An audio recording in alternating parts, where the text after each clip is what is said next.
কর্তব্য, কিন্তু এটাকে যখন ব্যক্তিগত সম্পদের মতো মানুষ ইউজ করবে, শেষ করে ফেলবে, নষ্ট করে ফেলবে, তখন আল্লাহর আযাব আসবে। 3, যখন মানুষ যাকাত আদায় করাটাকে জরিমানা মনে করবে, যাকাত দিতে চাইবে না, যাকাতটাকে জরিমানা মনে করবে, কি সমস্যা, কি বার্ডেন, যাকাত আবার দেওয়া লাগে কেন, আমরা তো ট্যাক্স নেই। যাকাতকে মানুষ জরিমানা মনে করবে। একটু চিন্তা করে দেখবেন যে বাংলাদেশে কত পার্সেন্ট মুসলিম নামাজ পড়ে আর কত পার্সেন্ট মুসলিম যাকাত দেয়। শুধু যাকাতের টাকাগুলো যদি আমরা একত্রিত করতে পারতাম, বড় বড় মেগা প্রজেক্ট করা সম্ভব ছিল, অনেক বড় বড় প্রজেক্ট করা সম্ভব ছিল, অনলি যাকাতের টাকা দিয়ে। আর যাকাতের টাকা এক বছরে শেষ হয়ে যায়, পরের বছর আবার ঘুরে আসবে। ঠিক আছে, ইসলামিক ইকোনমিক্স এর বেসই হলো যাকাত। এটা নিয়ে আমরা ইনশাআল্লাহ আরেকদিন কথা বলবো। 4 নাম্বার, যখন স্বামী, সমাজের স্বামী যারা আছে, এরা স্ত্রীদের আঁচল ধরে থাকবে। বুঝতে পারছেন? স্বামী স্ত্রীর আঁচল ধরে থাকবে, মানে স্ত্রীর অনুগত, স্ত্রী যা বলবে তাই।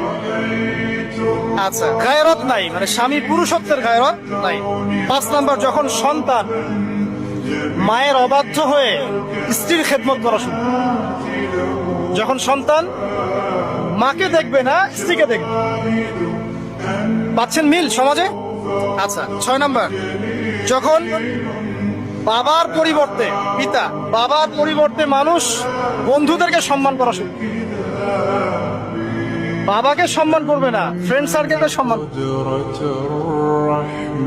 সুবহানাল্লাহ। এরপরে আসেন 7, যখন, আমার কথা রাগ করেন না, এটা হাদিসে আছে, যখন সমাজের নিকৃষ্ট মানুষদেরকে নেতৃত্ব দেওয়া হবে, এটা হাদিসে আছে। সমাজের নিকৃষ্ট মানুষকে যখন নেতৃত্বের আসনে বসাবে মানুষ, তখন সমাজে আল্লাহর পছন্দ। হাদিস তিরমিজি 2211 নম্বর। এরপরে 8, নবী সাল্লাল্লাহু আলাইহি ওয়াসাল্লাম বলছেন, যখন কোনো ব্যক্তিকে সম্মান করা হবে তার টর্চার থেকে বাঁচার জন্য, যখন কোনো মানুষের সম্মান করা হবে তার শাস্তি থেকে বাঁচার জন্য, মানে মানুষ মন থেকে সম্মান আসছে না, ভয়ে আপনি সম্মান করছেন, এই অবস্থা যখন আসবে তখন আল্লাহর আযাব আসবে।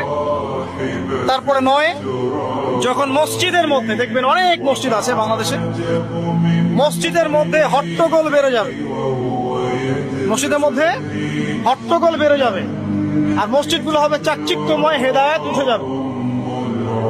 মসজিদ হবে চকচকা, তাজমহলের মতো এক একটা, কিন্তু হেদায়েত উঠে যাবে। মসজিদে হট্টগোল